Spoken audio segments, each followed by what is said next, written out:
One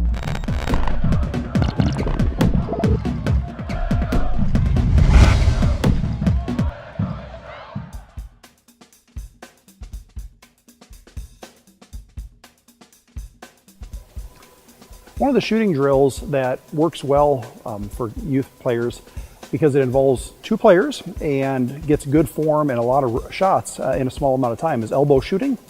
This is a situation where you've got a rebounder and you've got a shooter. And the shooter moves from elbow to elbow on the lane, and the rebounder throws the shooter the ball at each elbow. So we'll shoot from the right elbow, rebounder catches the ball. While the rebounder's catching the ball and getting ready to pass, the shooter moves from right elbow to left elbow. Upon getting to the left elbow, catches the ball in stride, gets the shot up, rebounder catches it and moves back.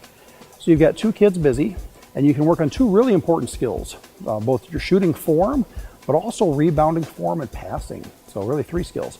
The rebounder should be on the weak side of the basket. So if the shooter is on the right side of the lane, the rebounder should be on the left side, and the rebounder should be in front of the rim, maybe 2 or 3 feet on that side. So that teaches the players proper rebounding position in the lane. You'll see varying statistics, but somewhere around 2/3 of misses will come off on the opposite side of the rim. And so if you can get your rebounders to understand that, they might pick that up and just naturally move to that spot during games. In addition, rebounders should be taught to have their hands up at all times when they're rebounding. Their goal is to get the ball before it hits the floor, either out of the net or on a miss, catch the ball, keep the ball high, again, before it hits the floor, and then pivot and be able to get the ball to the shooter. So your rebounders are working on rebounding form, rebounding position, holding the ball high on the rebound, and then providing the shooter a good, sharp, crisp pass where the shooter wants it. Okay, now that takes us to the shooter. Your shooter should be moving from elbow to elbow, but while doing so, having the hands up in the receiving position of where they want the ball.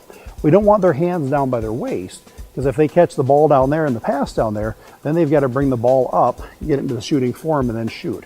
And that's a slower shot. And you want to emphasize as much as possible catch and release. So they want their hands up, catch the ball, and put it right into their shot. Okay.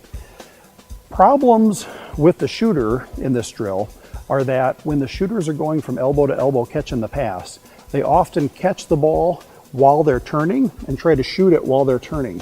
You can diagnose this as a problem if they're missing, and then additionally if they're missing to the left or to the right, because that tells us that their bodies are carrying the ball over to the side instead of a straight on shot. So if you're seeing kids miss the ball to the side of the basket, they're likely not squaring up or getting stopped and getting their shoulders square to the basket before they shoot. Another problem we've had is that the kids don't want to bend their knees on the shot because they're running, they catch it, and they're kind of stiff-legged when they catch. They turn and just try to shoot it with their hands. So if the ball is straight but coming up short, then you'd want to watch the knees. Are they bending the knees well enough? All of those issues, along with always keeping the elbow under, keeping the ball in the good shooting form, having a high release, and holding your follow through. The last point we'll make, and we'll try to demonstrate this with the shooting, is how you do foot position on the elbow.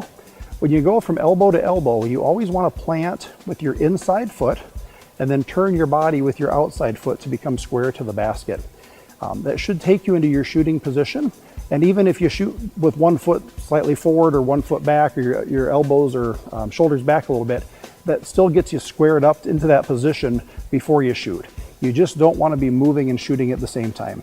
And by pivoting on that inside foot, I think that'll help you get into that shooting position.